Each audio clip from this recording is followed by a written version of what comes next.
Dahil kapistahan na naman ng ating mahal na patron na si Senior San Vicente Ferrer, ay nagpunta ako ng bayan guys upang mamili ng fresh flowers dahil as usual tayo ang magbo-volunteer na naman para mag-decorate sa kanyang simbahan dito sa Tipaan Chapel guys. Ayan, yearly kasi kami kumbaga it's a calling na talaga guys for us sa family. Kasi yung kapatid ko yan na si Pai, pakipollow nyo din yung kanyang page, ay siya yung nag-donate ng isa sa patron ng santong si Senior San Vicente dyan sa kanya yung malaking patron na yan. Kaya yearly talaga kaming magbo-volunteer, mag-hands-on sa mga decorations dito at iba pang mga bagay na i-fixed sa bisperas pa lang ng kanyang kapistahan. Hindi man kami linggo-linggo nagsisimba, pero ginagawa talaga namin yung part namin na at least man lang ay makatulong sa aming kapilya, no? Kaya we never get tired of doing this kada taon na nagbo-volunteer talaga kami. Yung naalala ko guys, nung nagtatrabaho pa ako sa Cebu, kung during my vacation, kailangan i-set ko talaga siya sa month of April kasi yung kapistahan ni Senior San Vicente ay April 5.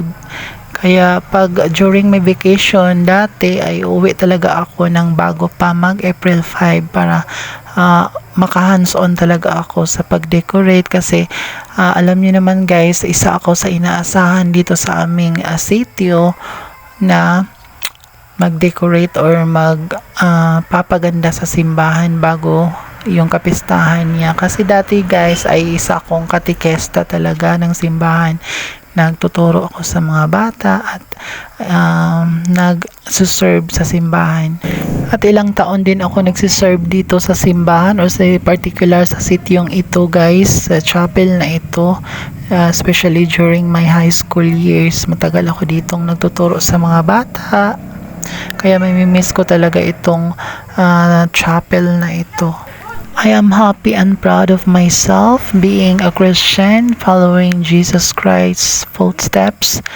Kaya di talaga ako nagsisisi sa pag-serbisyo sa kanya. Hindi man tayo naging religyoso at this time, at least we pray by ourselves.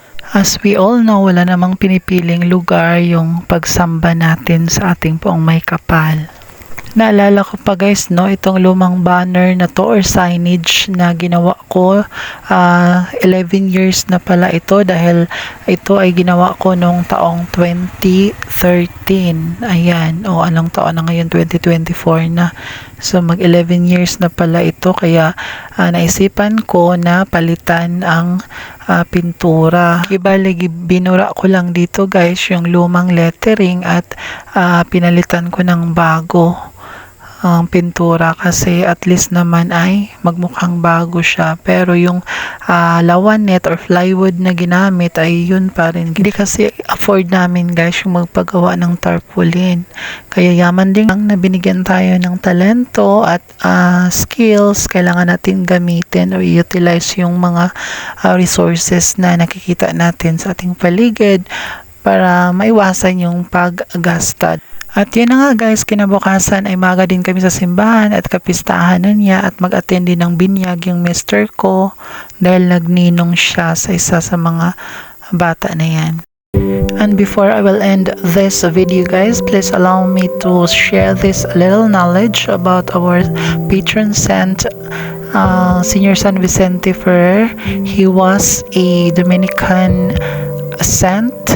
And he has these 3 important principles in life. Love yourself, pain is temporal, and the third one is love the Eucharist. That's why I really salute to our patron saint, Senior San Vicente Ferrer. Happy Fiesta guys, and God bless everyone. And please not forget to share this video.